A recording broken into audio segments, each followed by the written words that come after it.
Agraïsc en nom del Fòrum Espanya Cívica i de Societat Civil Valenciana la seva presència. També i molt especialment a l'editorial Weekend, que ha tingut la deferència d'acollir-nos en aquesta magnífica llibreria Bairel. Així mateix, a l'editorial CREA, que ha tingut l'enorme encert de publicar aquest llibre del professor Manuel Sanchis, a qui tinc l'honor de presentar.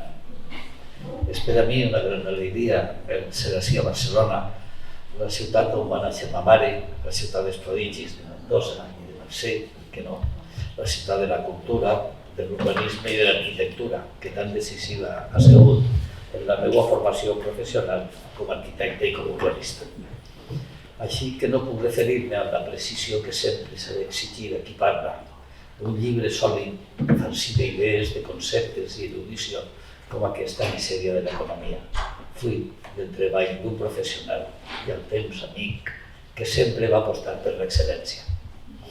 Però em rebel·le contra l'excés d'especialització, perquè són molts els aspectes que em concerneixen del pensament que es destila en el llibre i que són el fruit de l'entendiment del món que bàsicament compartim.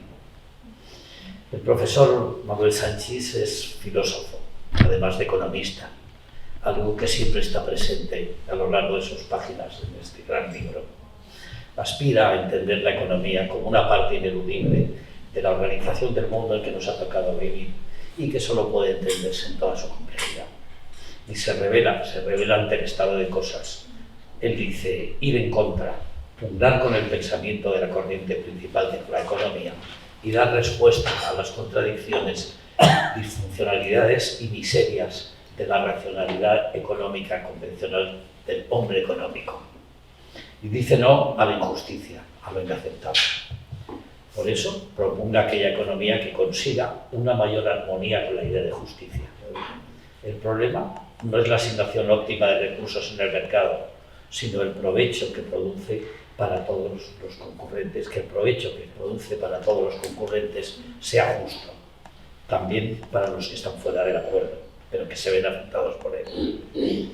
Defiende un conocimiento ético, moral e integrador en la economía para guiar la acción, ampliar el foco de debate. Como bien dice Félix, salir de una senda, mirar de otro modo, quitarse las telarañas mentales y mirar limpiamente el mundo. Lean el libro, lean este libro. Sanchis es un humanista, hijo de la Ilustración en el sentido más clásico y esencial de la palabra, y nos propone una racionalidad más amplia con los atributos del ser humano. Los medios, como los fines, son un asunto de deliberación racional, ningún reduccionismo. Nos hace reflexionar sobre la interpretación de los datos y de las estadísticas, la crítica del matematicismo. Defiende ponderar los valores en las decisiones que se tomen relativas a intereses.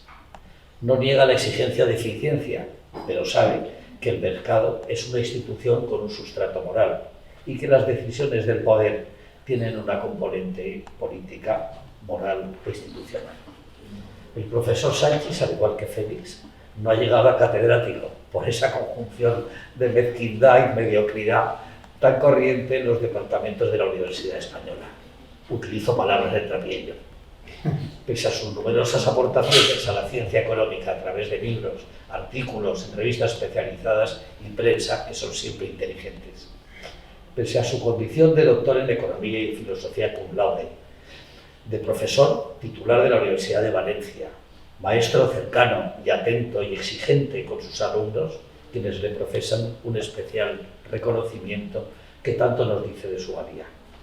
Habiendo sido profesor en varias universidades internacionales, que ha disfrutado, entre otras cosas, con una Youth Fellowship, otorgada como año sabático por la Comisión Europea, en tanto que es scholar de la Brookings Institution, y un Totty Fellowship en Outstanding Young People de la Cámara de Comercio de Osaka, a los que añadir esos 19 años intensos de trabajo como funcionario europeo en la Dirección de Asuntos Monetarios de la Dirección General de Economía y Finanzas de la Comisión Europea, bajo las órdenes directas de Jacques Delors, que alimentaba al Comité Monetario con notas analíticas, informes económicos, financieros y monetarios. y sin dejar de lado, como no, sus artículos en los diferentes medios de comunicación que abordan temas múltiples de la realidad, que emanan de la ciencia y de la cultura desarrolladas a través de una inteligencia preclara. Sanchis es una especie de Ulises que, tras su formación y paso al profesorado en la Universidad de Valencia, parte hacia su personal guerra de Troya, la Unión Europea. Ferviente europeísta, él sabe bien que es allí donde se juega la partida del futuro de España, desempeñando una serie de trabajos de altísimo nivel en lo que a economía se refiere. Pide, tras 19 años de actividad febril, la excedencia y vuelve a la Ítaca de la que partió, Valencia. Se reincorpora a su universidad como profesor de economía aplicada hasta su reciente jubilación. Pero ya se sabe, Ítaca es un lugar al que es imposible regresar.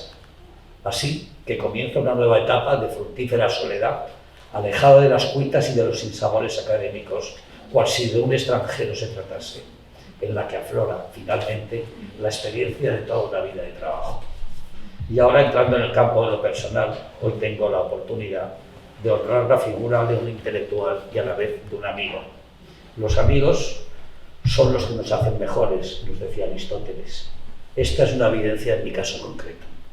Manolo me ha hecho mejor persona al abrirme puertas al mejor entendimiento del mundo en que vivo, en el que vivimos. Espero que mi caso sea extensivo a ustedes. Me impresiona estar en esta librería en la que hoy convergen personas de enorme nivel personal y profesional. Félix, mi admirado maestro, la razón irredenta del paria rebelde, como le titula Eduardo de Lora. Bueno, Ferran, que no es joven, no ha podido venir por sus problemas.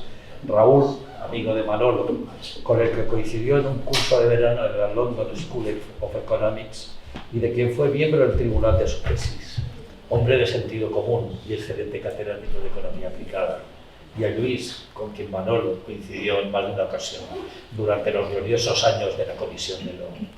Excelente y activo periodista, que destila artículos últimamente sobre su estrategia en el país, China, Crimea, Israel, Ucrania, Rusia, de quien destacaría su visión llena de voluntad, con fuertes dosis de tolerancia, en torno a un proceso hoy obsoleto.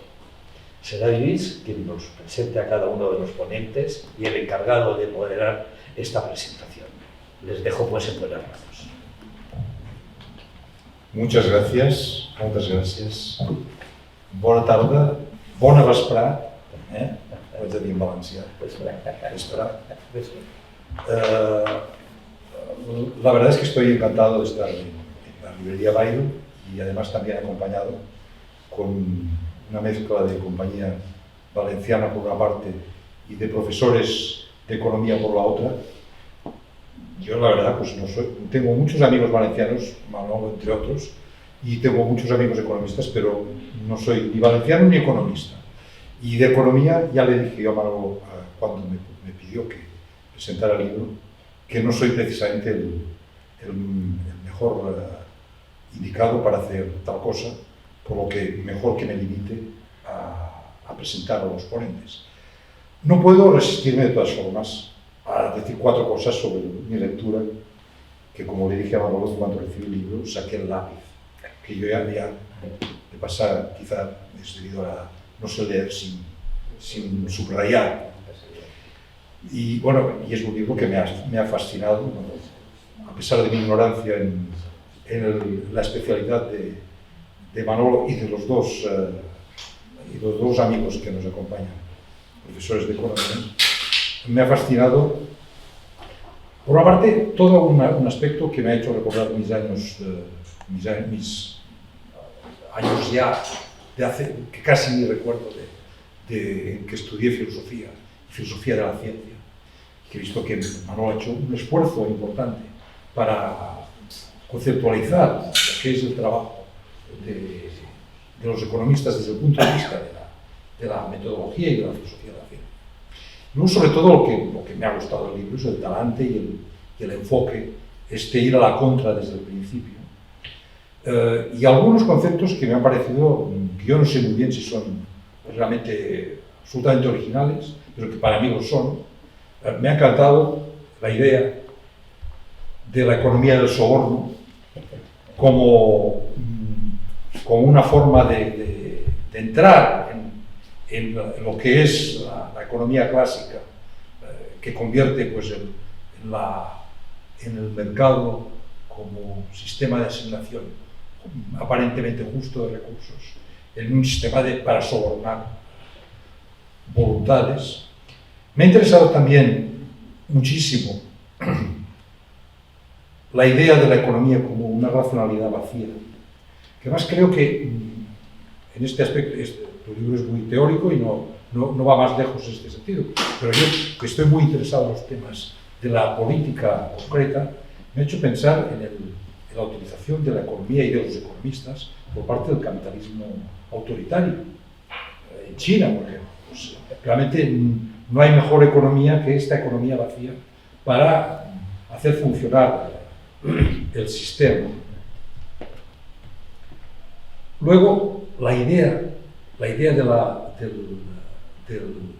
la mano invisible invertida, que reparte miseria y sufrimiento, parece una idea brillante también.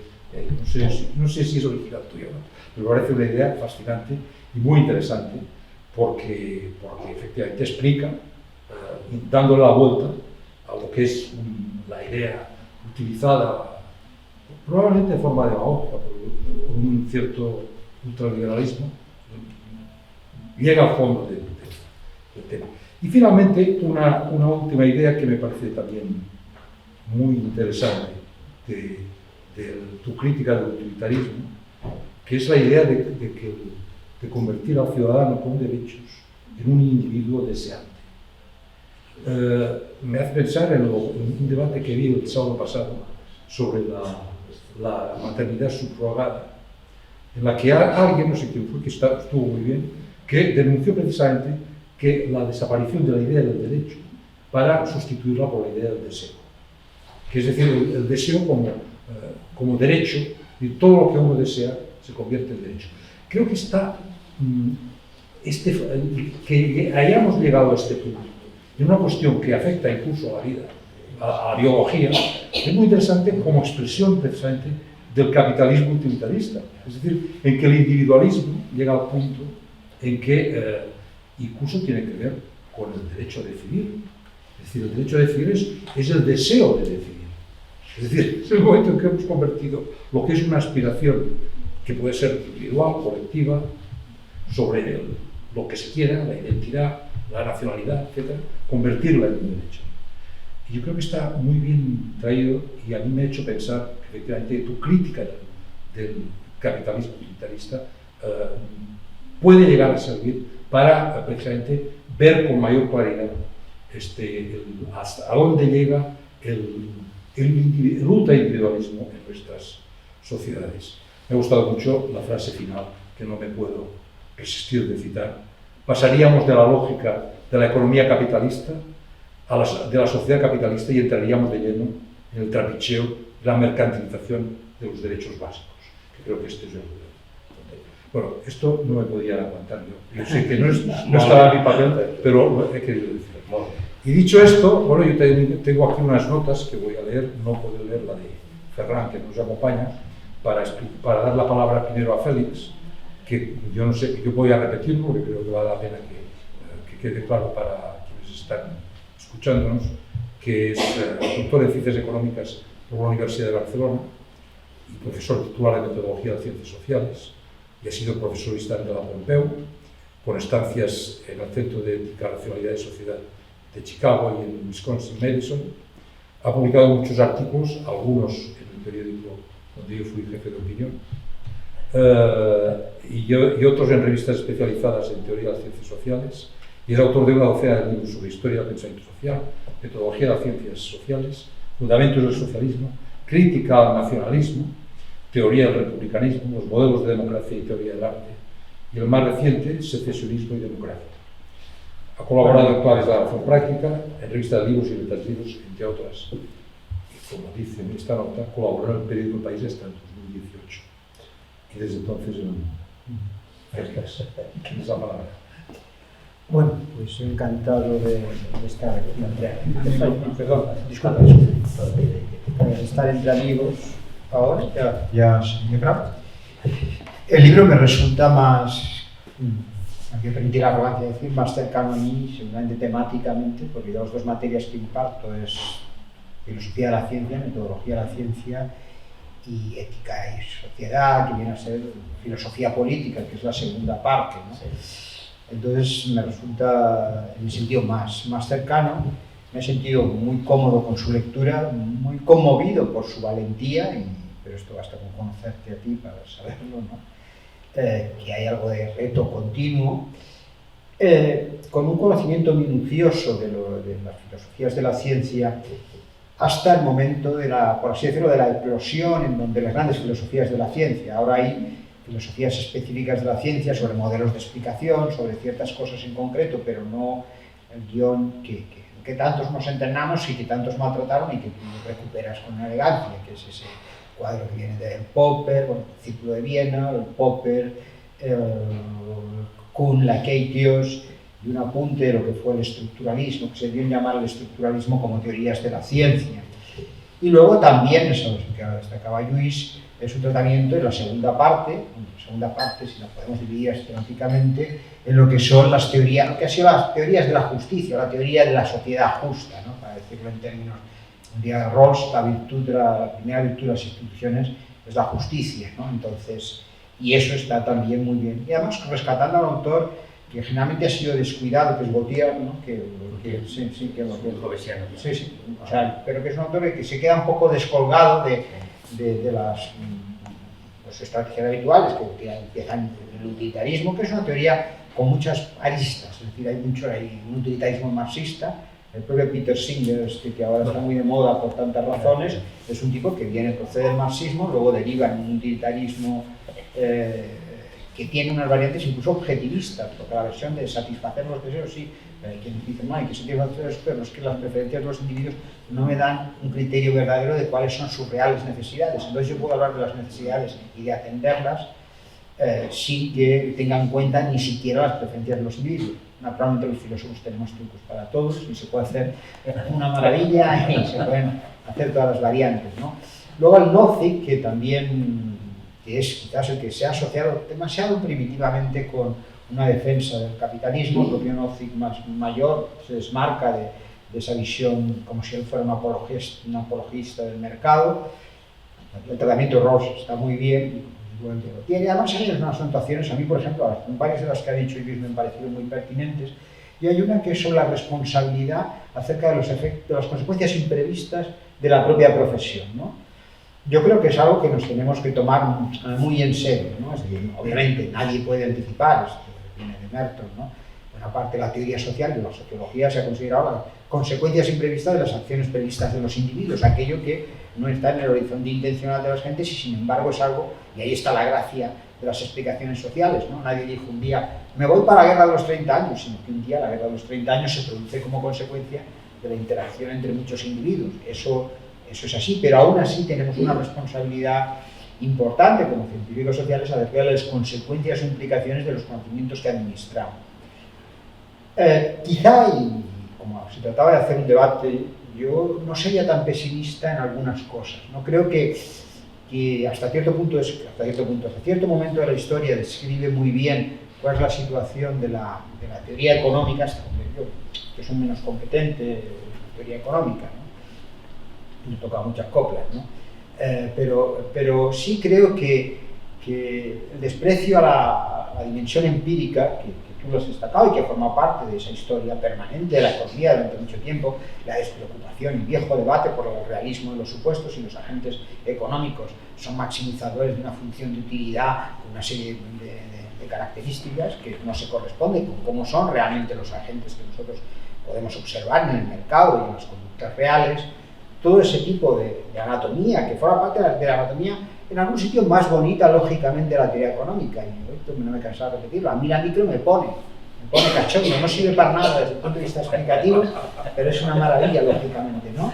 Quizás ahí, pam, y vas llegando, ¿no?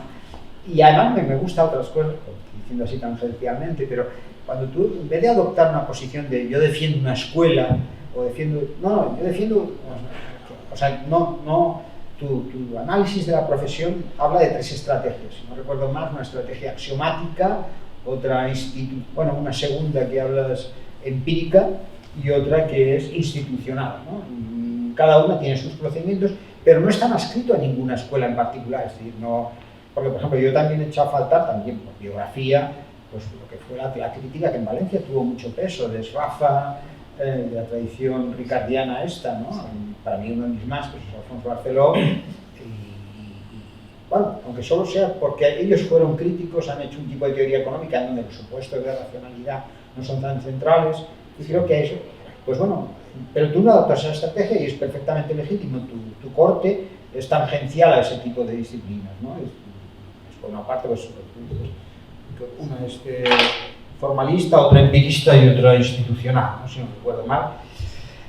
Pero vamos, vuelvo a lo que te decía, ¿no? Yo creo que si algo sabemos en los últimos tiempos, hay premios Nobel, Tversky, Kahneman, sin ir más lejos, que han mostrado los límites de los modelos de racionalidad. Los economistas desde un tiempo para acá no hacen más que, cada día tenemos chiquicientos mil sesgos nuevos, o sea, ya no hay ni un tío que sea normal, o sea, pero bueno, un tío racional es una excepción, porque hemos reconocido que el cuadro clásico de los modelos de comportamiento de la teoría económica no se corresponde con los hechos, con las observaciones, para decirlo más ajustadamente. Y la economía ha intentado enriquecerse, no sé si enriquecerse, esa es la parte que creo que podemos discutir. Yo tuve la impresión, y lo he tenido en los últimos tiempos, que nosotros, o bueno, tú largas más, vamos, quien de teoría económica larga el rollo del manual y luego hay un capítulo que dice, todo esto no funciona, pero esto es otro día. O sea, no está integrado dentro del cuerpo teórico, ¿no? Algunos de los manuales de micro que yo he mirado, Robert Frank, entre otros, pues sí han hecho algún esfuerzo de decir, bueno, esto lo puedo introducir, pero es muy difícil tocar una pieza acerca de los supuestos de racionalidad sin que el conjunto del edificio no se te venga abajo. Entonces, como el viejo edificio nos sigue sirviendo como caja de herramientas, pues se hace esa apuesta. Pero es verdad, a su vez, que tenemos por una parte un trabajo empírico de mostrar los comportamientos de los agentes, cómo se alejan, ni somos tan egoístas, ni somos tan... bueno, los comportamientos estadísticos están todos, que no hay ni uno que cuadre. Teorema de Bayes, por supuesto, se lo sabe este señor, y a lo mejor si le pregunto ahora que nos lo demuestre, nos costaría, ¿no? Pero que decir, es una broma, pero si la pizarra es más antiintuitivo que nada. Pero bueno, todo ese tipo de cosas, pues es verdad que ahora tenemos una suficiente evidencia empírica, que es verdad, que no las han incorporado a la propia disciplina. Y por otra parte, los tratamientos empíricos, que yo creo que quizá hay esperanza ahí, que es lo que está pasando con el Big Data, ¿no? Ahora hay una cantidad de cosas, yo lo sé con mis años, o sea, gente que tiene ocurrencias magníficas acerca de decir, dato y índice. Me acuerdo de un tipo, yo jugaba fútbol con bolivianos sin papeles un fin de semana y entre semana con los economistas de la frontera, ¿no? Y un día dice, vamos a ver si se puede medir el grado de fiabilidad de la creencia que los catalanes tenían en la posibilidad de la separación en torno al 2017 y esos años, ¿no? ¿Y qué tal si miramos cuánta gente está dispuesta a comprar el carnet del Barça para el año que viene? Sabéis que siempre hay una lista de espera. Bueno, pues esta utilización de técnicas indirectas, el libro Freak Economics fue una especie de extraer de resultados que hay por ahí, y ahora los datos empiezan a ser elocuentes. Contra Popper, por así decirlo, el viejo Popper que nos había enseñado que los hechos no hablan, dice, no, ahora tú arrojas datos y dejas que, bueno, de nuevo, pues la autoridad está aquí a mi derecha en estas cosas, pero es verdad, hay cosas que están mostrando otras posibilidades de la economía y que están rescatando que eso se consiga, que está habiendo trucos en la experimentación, que se están haciendo papers que resultan más divertidos que solventes empíricamente. Pero bueno, hace no tantos años el libro aquel de ¿Por qué fracasan las naciones? ¿Os acordáis de Acemoglu? Que era un tío que seguramente pueda ser premio Nobel. Bueno, eso era hecho, o sea, era una teoría que, bueno, una modelización, y detrás del libro de divulgación había una trastienda teórica solvente que nos está hablando de cosas reales, nos está hablando de pajas mentales, perdón por el casticismo, ¿no? Y ese tipo de cosas yo creo que merecerían un tratamiento, bueno, un cierto reconocimiento de que las cosas, quisiera creer que están cambiando. También es verdad lo que te estaba diciendo, que no está integrado dentro del cuerpo teórico, se siguen repitiendo las cosas como si esos resultados no estuvieran ahí, ¿no?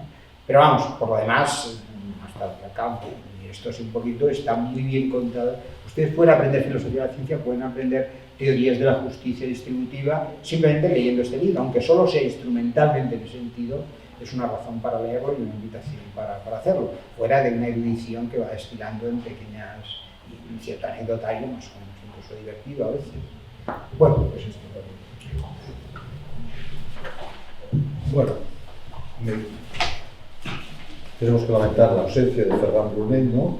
Y bueno, tengo el gusto de presentar a Raúl Ramos, si no me equivoco, a ver, que no me equivoco de papel, catedrático de Economía Aplicada, ¿verdad?, de la Universidad de Barcelona y del Grupo de Análisis Cuantitativo Regional, con intereses de investigación centrados en análisis de mercado laboral, regional e internacional, y más en concreto en el estudio de la globalización, la desigualdad, el desempleo y la migración. Ha publicado en estos temas y ha participado en distintos proyectos de investigación. Transferencia de conocimiento para la Comisión Europea, el Parlamento, la OCDE, la UNESCO, la Eurofund, entre otras instituciones, y es codirector de la revista de Economía Laboral y editor asociado de Regional Studies, Regional Science. Raúl, tienes la palabra. Gracias. Buenas tardes, muchas gracias. La verdad es que hoy estoy muy contento. Estoy muy contento porque ya os he comentado antes, ¿no?, que mi vinculación con Manolo es de hace mucho tiempo y me hacía mucha ilusión estar hoy aquí. Recuerdo aún, lo que hemos comentado antes, ¿no?, de que tuve el honor de tenerlo como miembro de mi tribunal de tesis. Y me gustaría empezar un poco comentando una frase que a mí me impactó en su día, que me dijo, ¿no? Me dijo, bueno, ha sido un honor leerte, ¿no? Y para mí era lo contrario, era un honor que tú hubieses leído mi tesis, ¿no? Entonces yo creo que volvemos a estar en esa situación. Seguro que tú estás contento de que yo esté aquí. Yo estoy contentísimo de haber leído el libro. La verdad es que es un libro que engancha de manera muy rápida, se tengan o no esos conocimientos previos que se comentaban, ¿no? Es un libro que está claramente escrito por Manolo, es decir, lo leerías y reconocerías su estilo. Ya empezando por el título, la discusión que hay al principio, digamos, la introducción, el prólogo, ya nos permite ver hacia dónde va a ir. Es un libro que es provocador. Manolo es así y tiene esa capacidad de trasladarlo al libro. Ya se ha comentado antes algunos de esos conceptos que aparecen, ¿no? Pero, por ejemplo, llamar a la mano invisible, ¿no?, la versión laica de la Divina Providencia, ¿no?, es algo que también pone de manifiesto esa capacidad que tiene Manolo de analizar, sintetizar y divulgar, ¿no? Hemos tenido la suerte también de tener algunos estudiantes en común, caso de una doctoranda ya doctora que Manolo nos recomendó y que realmente estuvimos muy contentos, y él siempre remarcaba esa capacidad que tenía Manolo de explicar de manera muy fácil cosas difíciles. Y realmente ese debería ser nuestro oficio, ¿no? Estamos aquí hoy más desde la vertiente, digamos, de investigación y de reflexión sobre nosotros mismos, y quizás eso es algo que he encontrado faltar en el libro, ¿no? He encontrado faltar esa... igual que es una autocrítica muy fundada sobre cómo los economistas nos escribimos para leernos los unos a los otros, quizás ha faltado, y ahí estoy con Félix, ¿no?, ha faltado ese día de ver el vaso medio lleno, porque sí que es verdad que creo que cada vez más la capacidad, o por lo menos los intentos que tenemos para trasladar nuestro conocimiento a las futuras generaciones de una manera mucho más rigurosa y mucho menos influida por ese contexto ideológico, ¿no?, por lo menos dejándolo de partida. En un momento del libro tú comentas que es una diferencia entre las ciencias, digamos, duras y nosotros, ¿no?, que al final siempre hay ideología detrás. Pero creo que eso, bueno, desde mi punto de vista es que somos por lo menos capaces de verbalizarlo y exponerlo de una manera mucho más fácil de lo que había en el pasado.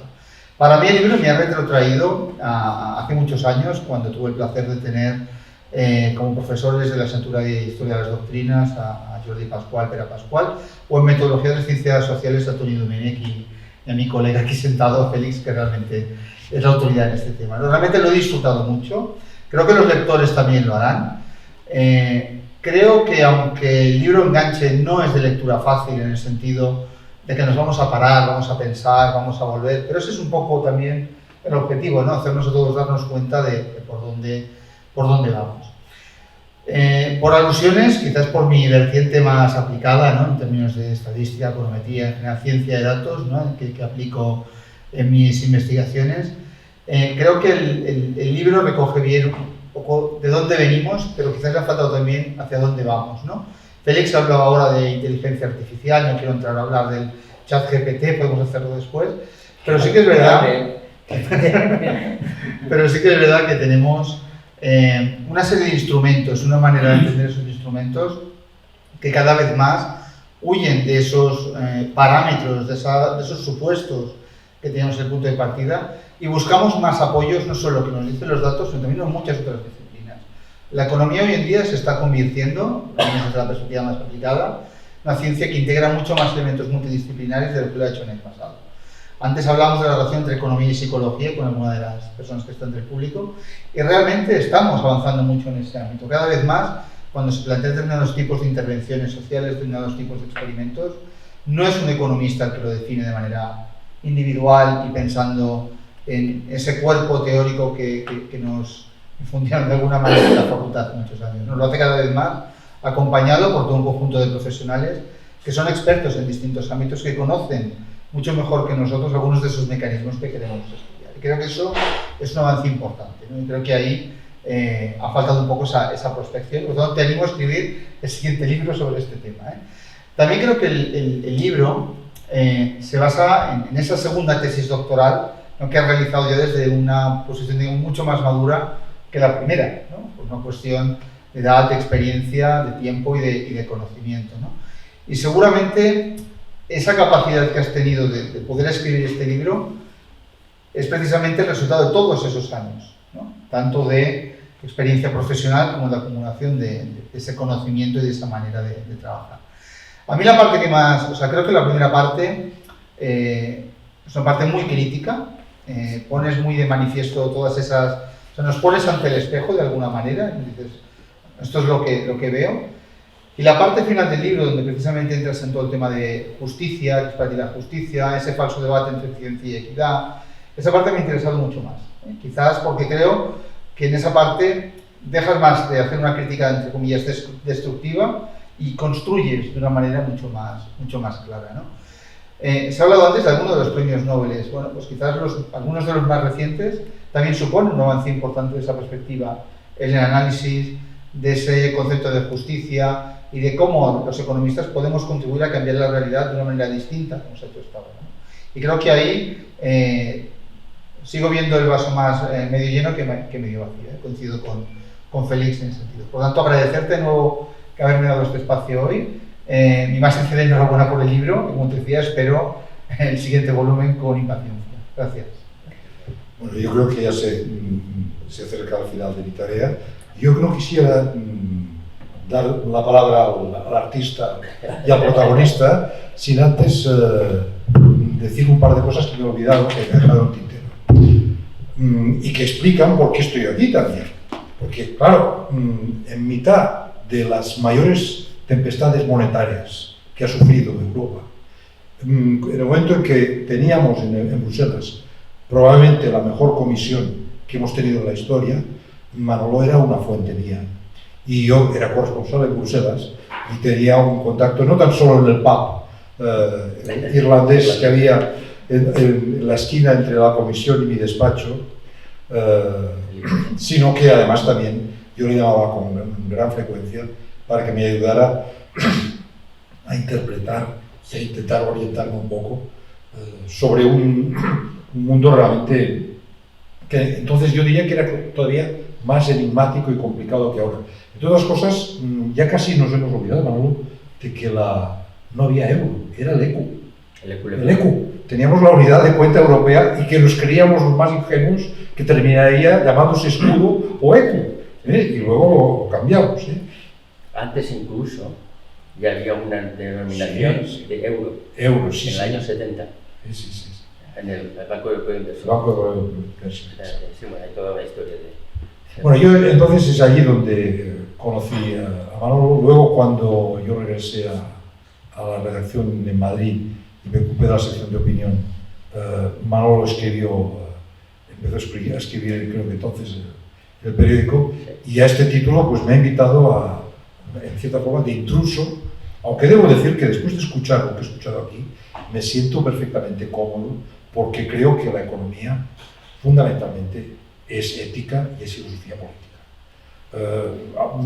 Con un poco de matemáticas, como nos cuentas muy bien, cuando hace falta, pero fundamentalmente es esto. Yo creo que en esto me parece que no necesito haber pasado por una facultad de económicas para estar de acuerdo. Hay que padecerlo. No, ya no estoy, Félix, ya lo siento, yo no estoy a tiempo ya para estas cosas. Manolo, tienes tú la palabra. Sí. Gracias. Gracias a todos Gracias en primer lugar a la librería Byron. Gràcies a Byron, gràcies al seu director, Víctor Sánchez, de l'editorial Wigen, per permetre'm que em dirigisca a vostès en esta magnífica sala dialògica, espai dialògic. Així mateix agraeixo a l'editorial TREA, a la taula de debat Lluís, Ferran, que no ha pogut estar, Fèlix i Raül, Fernando, per suposat, que em trobo entre amics, inclús està així Montse, Rovira, que acaben d'aplicar de Cádiz, a Fòrum Espanya, Cívica, a Societat Civil Valenciana i a tots vostès per la seva presència. Deixen que tingui un moment de record molt emocionat per al meu amic Francesc Granell i Trias, que falta aquest estiu. Gràcies. Bé, si de cas després podrem discutir sobre algunes coses que s'han dit, estic molt d'acord amb el que ha comentat Fèlix, també el que ha dit sobre el pessimisme, també sobre el que ha dit Raül, que falta una segona prolongació, però bueno, ja vindrà, però precisament el títol de la segona part es diu El largo camino, i este és només un primer pas del largo camino. El largo camino no es ya hemos llegado hasta aquí, sino que aquí empezamos el camino. Bien, lo que quería yo comentar sobre, digamos, el contenido del libro, Luis ha espigolat, ha picoteado algunos trocitos sobre la economía del soborno, la mano invisible invertida, que son un poquito chascarrillos, yo diría, o trucos de aprendiz de filósofo para llamar la atención del lector. Yo lo que querría es ahora recorrer unos principios y dar como unos flashes a las personas que están aquí presentes sobre lo que a mí más me pica, me molesta o me irrita de lo que me han hecho querer entender, y yo siempre he escupido desde mi boca, como que era la economía tradicional. Reconozco la aportación de Alfonso Barceló, que fue también profesor mío, Félix, pero ir por ese camino... No, esto exige otro capítulo. Sí. En la presentación de Madrid, Carlos Berzosa me dijo, está muy bien lo que haces sobre la contrarrevolución monetarista, pero te falta la continuación, que han hecho los post-keynesianos después. Sí, tiene razón, pero el libro no quería ir más allá de lo que... Entonces, en esta primera parte hablo del concepto de eficiencia, luego hablo del concepto de mercado. ¿Por qué? Porque el concepto de eficiencia hace relación a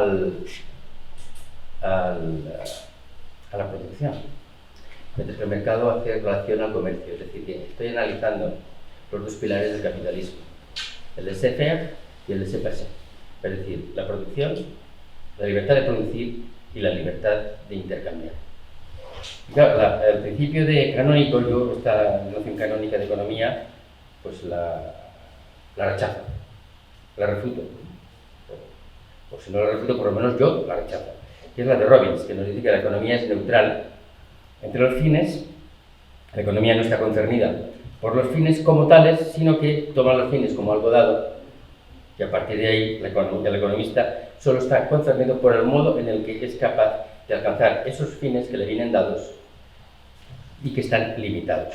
Esta es una visión, a mi modo, ingenieril de la economía y que yo no comparto.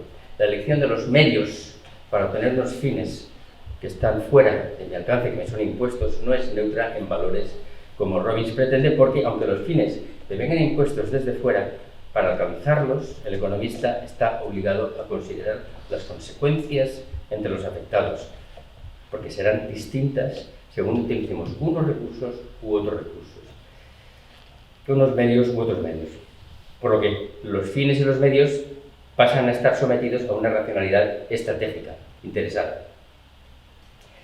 ¿Por qué digo esto? Porque Gautier y Nozick, toda esta ideología utilitarista, lo que quieren es intentarnos convencer de que hay cosas neutras en valores en esta vida.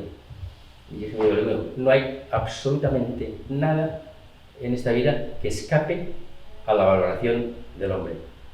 Absolutamente nada. Y eso es lo que yo rechazo, lo que yo escupo de mi boca.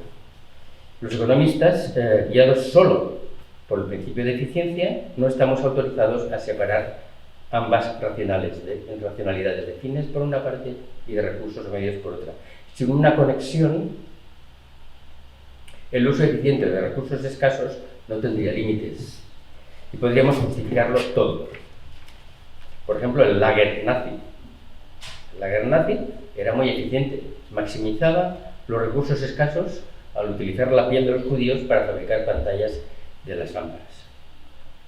Claro, si nos olvidamos de si es libre de valores, ahí tenemos un buen ejemplo. Eficiencia, productividad. Claro, ¿productividad para quién? No para los judíos, desde luego. O también la producción de teléfonos inteligentes que requiere el uso del coltán como recurso escaso, lo que ya ha dado lugar a varias guerras en el Congo. Y las tierras escasas y otra serie de materiales raros que van a aparecer. Por lo tanto, es difícil sostener la neutralidad moral cuando se busca la eficiencia tout court, sin mancharse las manos. Con principios teóricos abstractos, como la eficiencia, fines y medios están imbricados en una especie de trenza filosófica o trenza analítica, en donde los fines ya están anticipando cuáles van a ser los medios. Esto en cuanto al laissez-faire. En cuanto al laissez-passer, en cuanto al mercado, el dogma es a través de lo mismo, libre de valores. El mercado está libre de valores cuando produce un beneficio mutuo. Visto así, ¿verdad? Si los dos nos beneficiamos, estupendo. Sí, pero ¿cuál es el punto de partida para cada uno en el intercambio, no? Porque además del beneficio mutuo, el intercambio tiene que ser libre. Estábamos hablando antes de la gestación subrogada. Win-win. Sí, pero hay una señora que se queda embarazada y otro que satisface los deseos, ¿no? Que por cierto, sobre los deseos y sobre las necesidades, ahí hay una división tajante entre lo que es diría Kant, las razones irrenunciables de justicia y las razones irrenunciables de la ilusión o de la imaginación. Por lo tanto, no puede haber situaciones ventajistas y no pueden ser con elementos de coerción más o menos implícita. Además de que tiene que ser justo, porque si, como decía Félix, las instituciones son la primera virtud de las instituciones sociales es la justicia, tenemos que hablar de mercados justos. Hay que hablar de mercados justos. Así pues, la deliberación para que el intercambio en el mercado sea decente para todos y no solo para quienes intercambian, entra de lleno en el ámbito de la política. Es la política, no el capitalismo, la encargada de incorporar la justicia en las relaciones que gobiernan la economía y el mercado. Esto en cuanto a los dos principios básicos de lo que se entiende como economía o como capitalismo, que yo rechazo por estos argumentos, que están en el libro.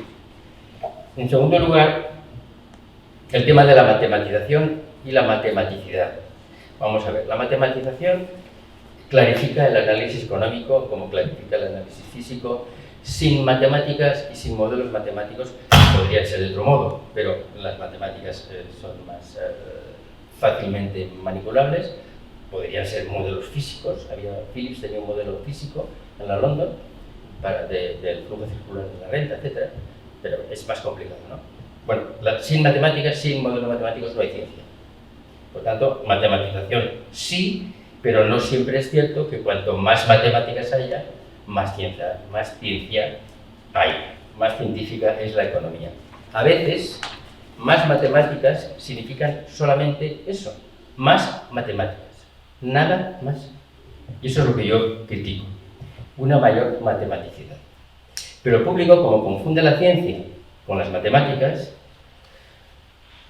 los economistas tenemos incentivos a utilizar matemáticas para que el público entienda que somos más científicos y aumentar la matematicidad.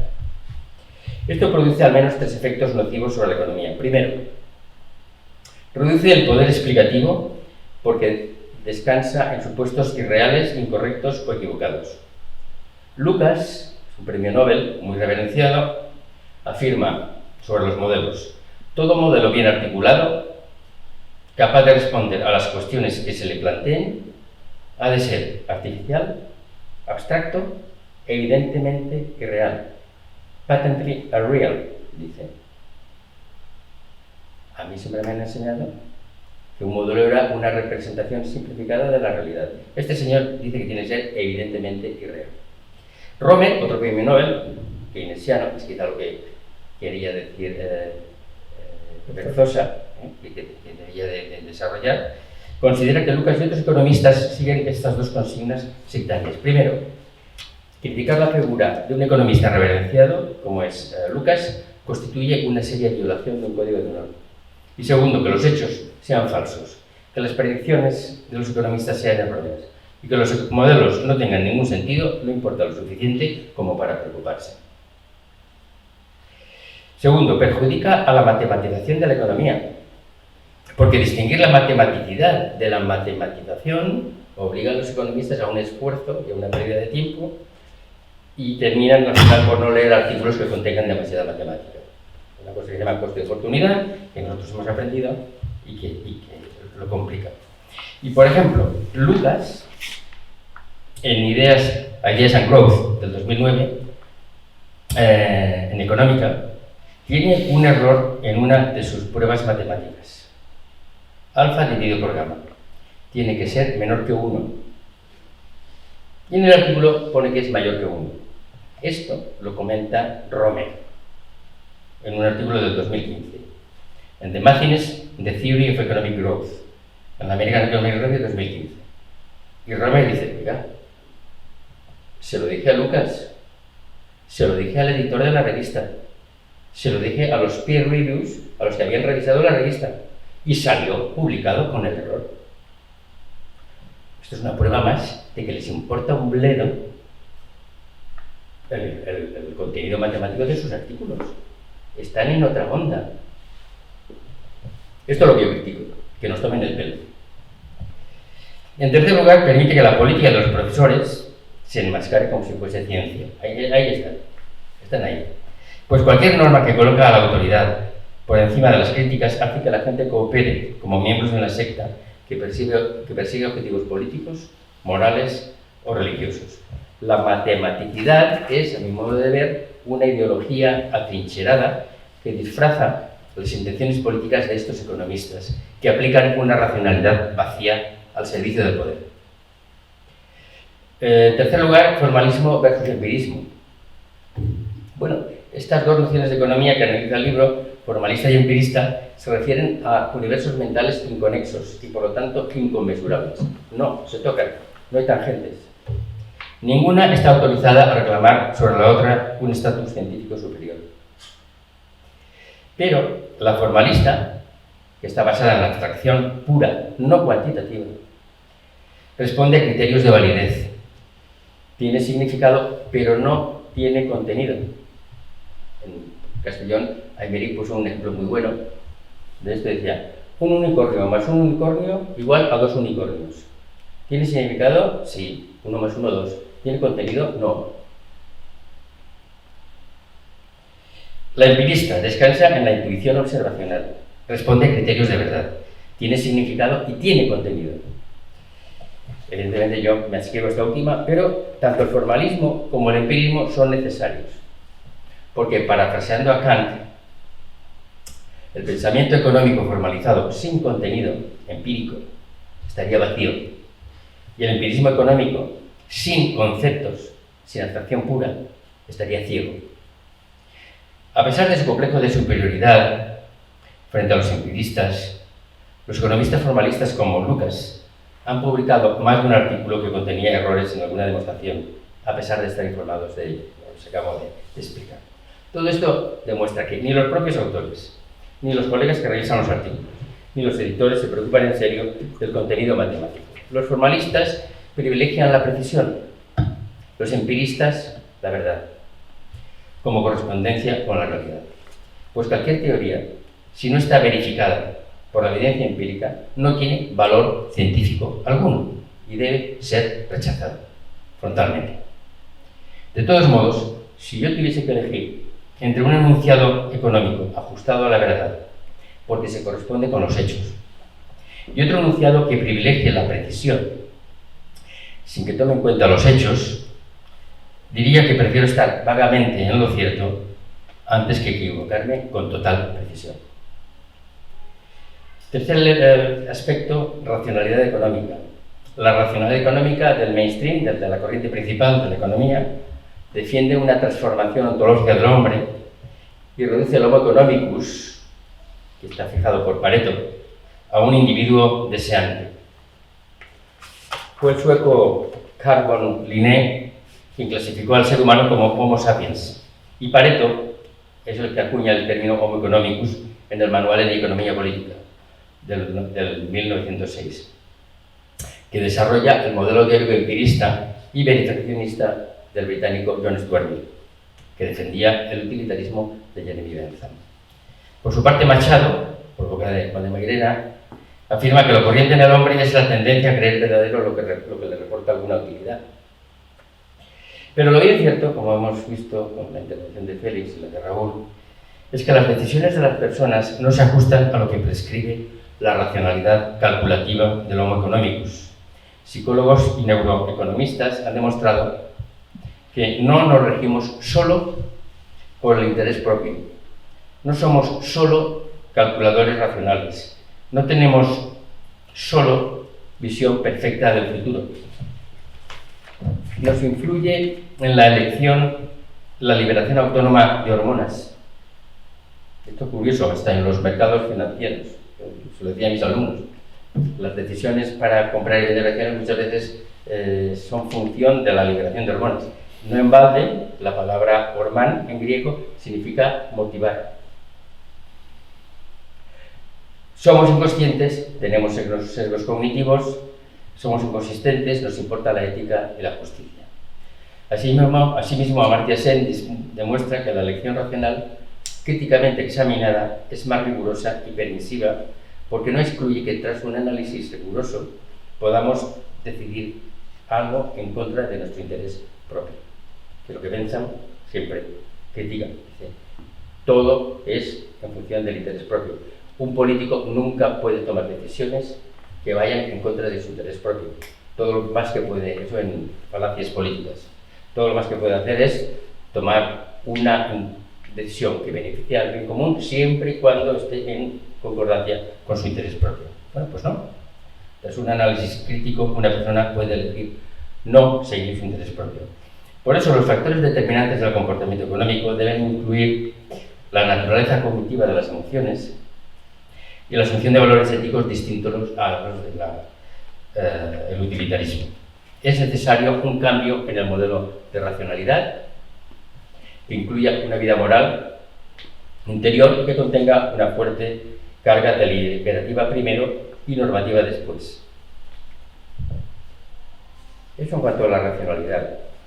Esto, la deliberación y luego la carga normativa es lo que propone Nussbaum para que empiece a funcionar antes que la racionalidad económica stricto sensu. En cuanto a la justicia en economía, yo creo que hay que hablar de instituciones justas, ya lo he dicho antes, Félix, porque entre el gran leviatán y el mercado idealizado que se autorregula hay una amplia gama gris en la que podemos hablar de economía justa y de mercado justo. Cuando la mano invisible de Adam Smith no promueve el bien común, sino que extiende el sufrimiento de la gente, entonces debe intervenir el poder coercitivo del legislador democrático, que sería el encargado de corregir las consecuencias no intencionales que se derivan de la persecución del interés propio. Esta sería la mano invisible invertida, pues cuando algunos utilitaristas hablan de maximizar la felicidad, lo que tienen en mente es minimizar la miseria. La disyuntiva entre eficiencia y equidad es un falso dilema. La eficiencia es un principio que responde a la idea de equilibrio óptimo, que asume acríticamente estar libre de valores. La justicia es un valor cargado de significado moral que antecede a cualquier principio. Los principios siempre tienen algo de autoritario. los valores tienen algo de normativo. Si la justicia debe tener primacía sobre la eficiencia, la economía ha de ser la esclava de la filosofía, al igual que la matemática debería serlo de la economía. Por eso, para que los resultados del mercado estén moralmente justificados, se precisa que el acuerdo tenga lugar entre iguales.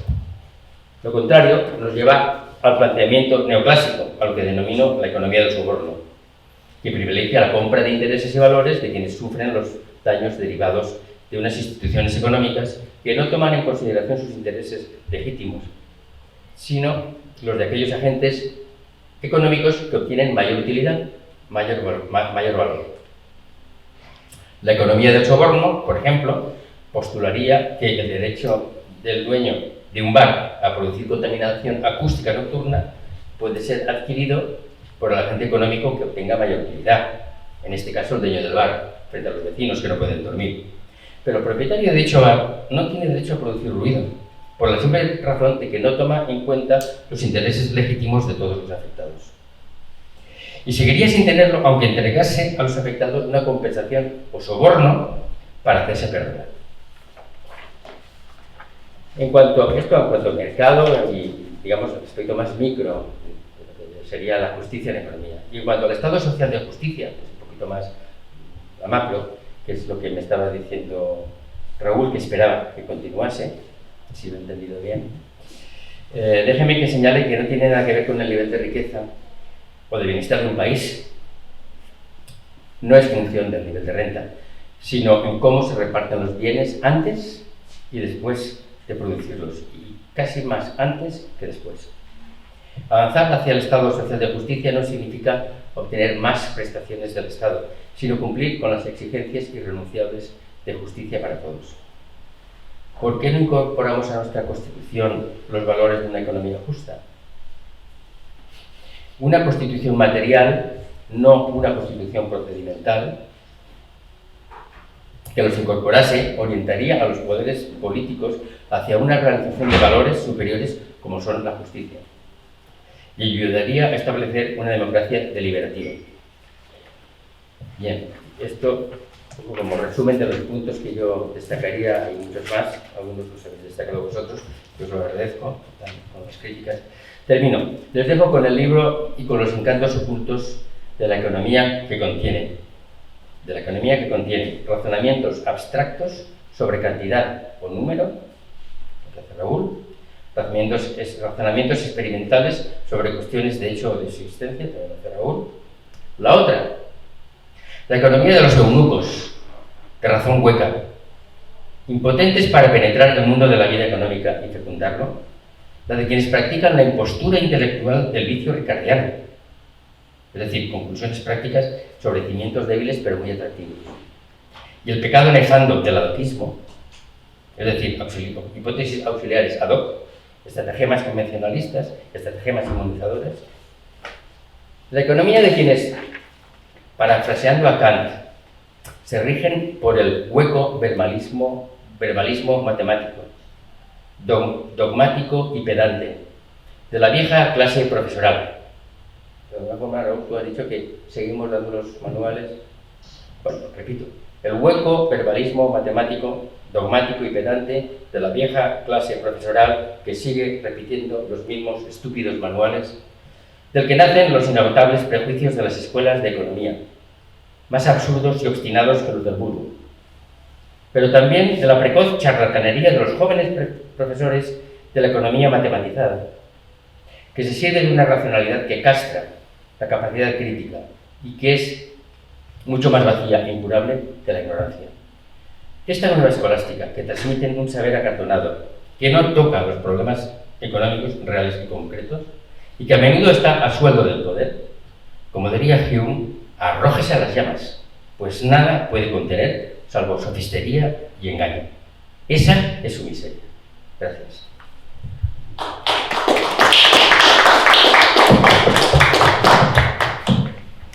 Si me lo permiten, yo quería agradecer las intervenciones que habéis tenido y agradecerle a Raúl sus palabras. Yo estoy muy contento de tenerlo a mi lado. Hemos colaborado en la distancia durante mucho tiempo, aunque no nos veamos cada 4 o 5 años, pero nos tenemos mucho aprecio. Lo mismo me ocurre con Félix, aunque sea un amigo más reciente, y con Luis también, aunque también nos hemos carteado con correos, y simplemente quería agradecerles el cariño con que me han presentado y han tocado los temas que han tocado el libro. Gracias. Bueno, Ahora quedamos a disposición de preguntas y de... yo tendría una mirada más optimista sobre la racionalidad, ¿no? Evidentemente, por lo que sabemos empíricamente, las teorías de la racionalidad no se corresponden con la descripción de cómo son los individuos, pero sin embargo siempre nos permite preservar el concepto, digamos, normativo. Y si reconocemos la idea de error en la inferencia, el sesgo, solamente es porque la idea de razonamiento correcto es reconocible, si no, no podemos reconocer la idea de sesgo.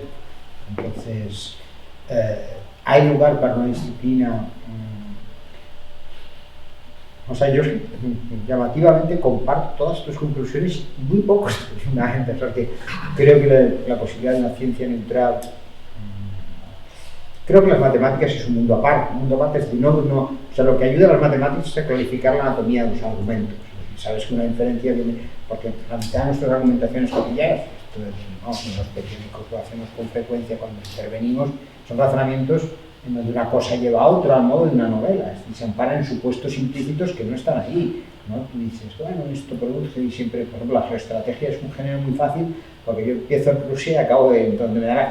Es fácil en el sentido de que puedes montarte cualquier narración que tiene un dote de plausibilidad, pero detrás de cada argumentación de exposición ordinaria es como contar un cuento a los chiquillos, que, bueno, tú vas avanzando y te veas, pero cuidado, de aquí no se sigue esto y le sigue lo anterior y lo otro y lo otro, cada uno de esos pasos tiene una probabilidad limitada, ¿no? Si tienes 10 pasos, la probabilidad de que llegues al final del cuento es 0,3, pero cada uno de los pasos nos parece, no sé si me explico, así estoy hablando porque entonces creo que o sea, pasa que es verdad lo que tú dices, por otra parte, que muchas veces lo que ha sucedido con economía es que para que podamos meter las matemáticas hemos ahormado y subordinado los conceptos, ¿no? Hemos dicho, bueno, pues si la transitividad no sirve, pues entonces vamos a suponer que las preferencias son transitivas, y bueno, es que la gente no lo es, que bueno, da lo mismo, pero es que como con eso tenemos unas matemáticas que nos permiten optimizar, que eso que se había hecho tradicionalmente, luego con cositas de teoría de juegos, pues la cosa ha donado de cierta plausibilidad, porque captura algunas cosas. Entonces, yo ahí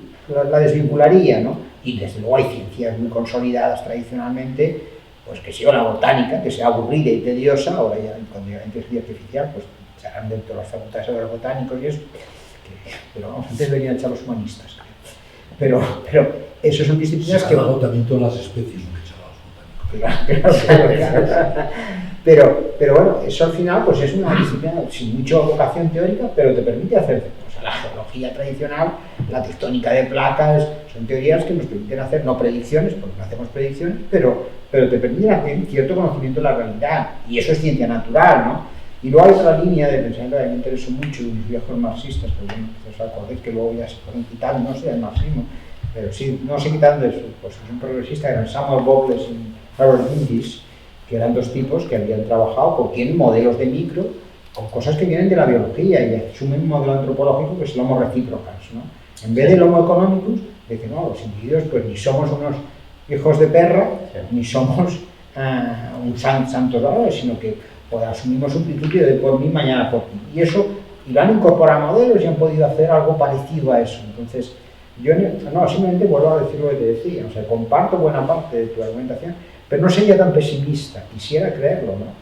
Entonces, bueno, la racionalidad, es verdad que, por ejemplo, lo que dices de los nazis, eso es, pero bueno, no deja de ser, bueno, pues tú tienes, ahora lo que es decisión del político es, hay que hacer este objetivo, y tú dices, pues bueno, este es el mejor modo de hacerlo, pues a lo mejor la cámara del gas me resulta más barata que esto, entonces usted toma la decisión, pero usted es el que ha determinado el objetivo, eso sigue siendo más razonable en algún sentido, ¿no? O sea, lo que pasa es que es verdad que si tú te pones a seguir haciendo eso, y hombre, es que yo... Pero bueno, pero el conocimiento como tal, estrictamente, del mejor modo de matar a los seres humanos es esto es una afirmación que es verdadera o es falsa, no es moral. O sea, nos parecerá mal la acción, pero la afirmación, esto es como fuerza es igual a masa por aceleración, no tiene ningún valor. Esto está bien, es correcto o es incorrecto. Pues eso son afirmaciones empíricas, y en el sentido que digo que hay una posibilidad de conocimiento desprovisto de evaluaciones, ¿no? Hay la aplicación. Sí, hay un problema con la matematicidad, Sí.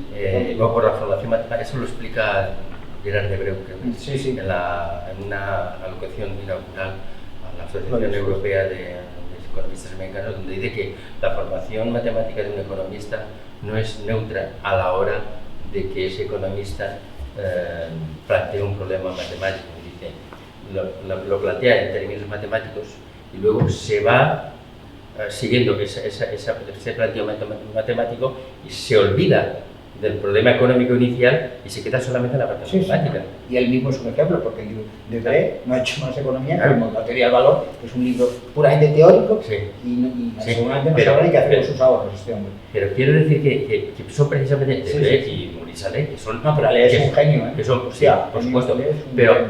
son premios Nobel precisamente porque son economistas matematizados. Sí, sí. O sea, no, yo no estoy en contra de la Sí, sí, matemática, no, sí, sí, pero sí, no ni te una entiendo. coma más de la necesaria. Porque claro, lo que sí que ocurre es que, claro, si este es, digamos, el paradigma de funcionamiento, te encuentras cada 2x3. No, es el mercado. Bueno, el mercado. No, sí, sí. El mercado funciona por donde el poder coercitivo del legislador democrático le dice que tiene que funcionar. Sí, sí, sí, no. Y para eso es para lo que ese mercado tiene que tener unas bases justas para que cuando empiece a funcionar lo haga con justicia, ya que busque su eficacia, pero desde unas bases justas. Sí, sí, no. Y el tío es un Porque genio. el mercado es una institución social Sí, sí, y la no. primera virtud de una institución social es la justicia, no es la eficiencia. Y la primera virtud de un sistema de pensamiento es la verdad.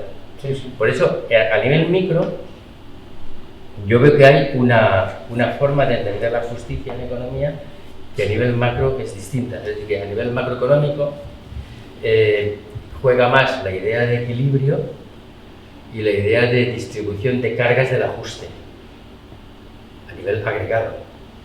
Pero eso lo vimos muy bien en la ecocrisis. Tenemos un pepín, tenemos una castaña pilonga por resolver, a ver cómo se distribuye el ajuste, las cargas del ajuste, ¿no? O sea, no hay una porque eso es, a nivel macroeconómico, digamos, entramos más en un funcionamiento como sistema de pensamiento. Está la contabilidad nacional, que son identidades contables, hay como unas verdades, no hay unas valoraciones morales en esas verdades. Si la absorción es muy grande en una economía, pues o devalúa o tendrá que reducir la absorción. No hay otra forma de corregir el desequilibrio.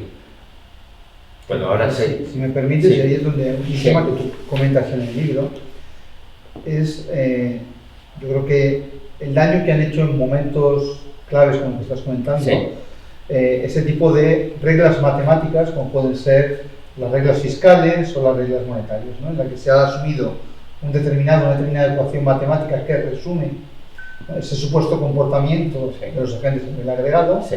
y que han llevado a políticas erróneas, como se ha visto a lo largo, por ejemplo, de la recesión en términos de las distintas políticas de ajuste, en parte porque se ha entendido esas reglas como dogma y en parte también porque se ha olvidado lo que hay detrás de esas reglas. Por ejemplo, cuando hablamos de la brecha de la producción, no hay una única brecha de la producción. Tenemos tantas como métodos tenemos para estimarla. Esto es lo que tú comentas ahora en términos de, ¿no?, de la precisión con la que estimas, o, ¿no?, Sí. o con... Entonces ha puesto más el foco en intentar estimar algo que de hecho es inobservable, con una precisión, supuesta precisión basada en métodos matemáticos muy complejos, cuando al final se ha perdido de vista cuál era la implicación de lo que se estaba haciendo en el contexto macro a partir de la aplicación de esa regla, ¿no? Entonces creo que eso es un poco lo que tú ahora comentabas, en el caso micro, en el caso individual, ¿no? Lo explicas muy bien en el libro. Ese salto es un poco lo que te comentaba que he hecho a faltar, ¿no? Y que creo que la discusión que estamos teniendo ahora va un poco hacia esa perspectiva que estamos hablando. Sí, lo que ocurre es que en el caso de la eurozona el problema es bastante más complicado porque esas reglas se ponen precisamente porque los políticos son conscientes de que no van a respetarlas. Por eso Sí, sí. se ponen las reglas, porque Supuesta disciplina. sí, pero porque saben que no las van a respetar. Para eso la respetan un tiempo, de hecho. Bueno, la respetan siempre que sean nosotros los que tengan que ajustar, claro. Hasta que alguien la rompe. Sí. Pero esas reglas están hechas porque está todo mal diseñado, para empezar, y en segundo lugar porque como no se fían del comportamiento, sobre todo de los países que tenemos menos disciplina fiscal históricamente, que somos los países del sur, pues quieren asegurarse, y a mí me parece perfectamente lógico, que se quieran asegurar de que nosotros nos comportemos razonablemente en términos económicos. Yo no digo que en Finlandia o en Suecia hacen los perros con longanizas, pero hay más mecanismos de control, tienen unas sociedades mucho más educadas y mucho más avanzadas y más transparentes, y es mucho más difícil que pasan las cosas que pasan en los países del sur de Europa, y por eso ellos no quieren jugársela, porque quienes van a rescatar luego, si hacemos mal las cosas, nosotros son ellos, no nosotros a los alemanes. Entonces las reglas no deberían de estar, porque debería de estar todo confeccionado de una forma distinta, el diseño erróneo, pero para el diseño erróneo que existe, la regla es necesaria. Hay dos formas de hacer política económica, con reglas o con discreción. Cada forma tiene sus ventajas y sus inconvenientes. En este caso... El problema viene desde iniciativa cuando se argumenta que esas reglas están basadas en la evidencia científica. Las reglas tienen un propósito político. Nada. Es que, a ver, por lo tanto, bueno, es que yo creo que hay un tema ahí que me ha interesado mucho y que me hubiera gustado que hubieras desarrollado. Creo que es uno de los... Es decir, tu crítica a la economía es de economista, pero hay una economía institucional que tú apuntas, y ahí es donde yo creo que se producen de verdad las grandes quiebras en la justicia y en la equidad. Es decir, porque los paraísos fiscales, la contabilización de los costes colaterales, no, pues yo qué sé, de la energía nuclear, la contaminación, todo esto no entra en la economía real, todo esto no entra. Y es donde de verdad se producen los problemas. Por esto diría que es político. Al final estamos hablando de política, pero estamos hablando de poder geopolítico. Sí, es decir, sí. ¿Por qué contamino yo y no contamino otro? Pues no pueden hacerlo y ya está. ¿Y qué papel juega la economía aquí? Ocultarlo y en el fondo maquillar. Es lo que decía Larry Summers, que le sacaron un artículo de un economista hace tiempo, y decía, leads them eat pollution. Y decía, siguiendo las reglas. Por eso, yo insisto en el libro, hay tres niveles de entender la economía. Esos tres niveles son planos que no se tocan. Por tanto, el error está en pasar de un nivel al otro. O sea, yo no puedo admitir que el señor que hace la economía axiomatizada de Breuker, que me diga a mí si tengo que hacer o no el puente, o si la feria de Barcelona, es que lo hacen. Porque viene un premio Nobel aquí, viene Lucas, viene quien sea. ¿Qué opina usted del paro en España? Oiga, no le pregunte a este señor, si está haciendo integrales todo el día. Pregúntele al del INEM, pregúntele a Raúl, que lleva estos temas, y él le dirá. Y es ese complejo de superioridad del que yo critico. O sea, oiga, quédese en su universo. Pero es que ya no es un complejo de superioridad. Es que la causa, para entendernos, las causas de verdad son políticas. No es decir, el hecho de que los economistas, para entender fraudulentos, ocupen el lugar que ocupan, no está en la economía, está en la política, que es la que les ha dado este papel. Pero les da ese papel porque ellos están en un nivel que no es el institucional. Claro. Por eso digo que no, pero sí es institucional. Sí. No, después. Porque el poder académico lo tienen ellos. Es un poco como los teólogos y la iglesia. Y ahí venía la lucha. Yo recuerdo un editorial del Financial Times, que estaba muy bien, de ese del año 2008, criticando lo que se enseñaba en las escuelas de economía sobre economía financiera, como causa de la crisis bancaria y financiera. Claro, es que hay un artículo que está citado aquí en el libro de un grupo de economistas alemanes, en donde dice, oiga, señores economistas, en lugar de hacer tantos modelos econométricos y tan sofisticados, preocúpense de ver la robustez estadística de los parámetros, porque esto yo le doy un soplo y el modelo se va a la porra. Y por lo tanto lo que ustedes están haciendo, además del azar moral financiero, están creando el azar moral académico, porque está haciendo creer a que compra ese modelo que eso es robusto, que funciona bien. Por eso digo que el problema es que los de arriba, los axiomatizados y los que hacen modelos patentemente irreales, son los reyes del mambo. Y eso va en todas las revistas, en las publicaciones, etcétera, etcétera. Y los que estamos más, en mi caso, yo no sé, el caso de Félix, en la economía institucional o en la economía más macro, con estadística, pero más empírica, estos tienen que estar ahí haciéndole la ola a esta gente. Ese es el gran problema. Por eso les digo que son universos que inconmensurables, no se tocan. Por lo tanto, no están autorizados a decirnos cómo tenemos que hacer la economía. Eso por un lado. Y luego, por otro lado, lo que hablamos antes del euro, ¿no? Ahí se ha hecho todo mal. Y las normas eran necesarias porque estaba previendo un mal comportamiento político. La prueba la tienes en quién iba a decidir si los déficits excesivos eran buenos o malos o regulares. No era la comisión, es el ECOFIN. ¿Y el ECOFIN por quién está compuesto? Por políticos.